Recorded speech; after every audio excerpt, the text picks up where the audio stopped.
Statistics have shown that for patients that have diabetes, you can reduce the incidence of complications such as ulcers, amputations, and complications like that by more than 50%.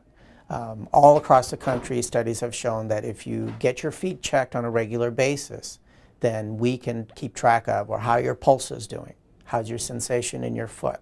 Do you have any calluses on the bottom of your foot? Because those calluses and those abnormal findings will lead diabetic patients into getting ulcers. And the ulcers are basically open holes on the bottom of the foot. And it doesn't take much for bacteria to get inside. They cause infections, and it starts a whole cascade of problems where they get admitted into the hospital, they're on antibiotics, possibly lose a toe or part of their foot, and it's a very slippery slope. So we advocate diabetic patients to come in on a regular basis at least once a year. And that way we can do these annual checks and make sure that they're not the at-risk patient. If we can recognize those at-risk patients, then we can educate them, tell them this is what you need to look out for, and that way minimize the complications that they have down the road. Cleaning the feet is something that we advocate, of course, and especially between the toes. The most common area where I will see wounds or ulcers develop in a diabetic patient is between the toes. It's moist, it's dark, it's damp.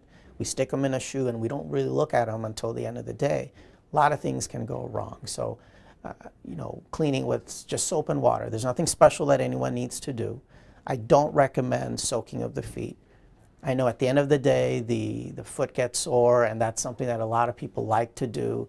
And that's okay, there's nothing wrong with that, but on a regular basis it's not necessary, because what it does is two things. Number one, it dries the skin out, and then number two, if there is a crack, that water will carry bacteria inside and it'll potentially complicate matters.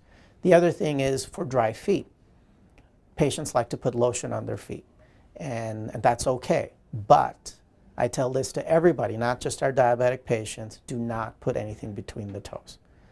Nobody has problems with dry toes. You can have dry feet, which can be addressed with any type of moisturizing cream, but the toes, just keep out of it.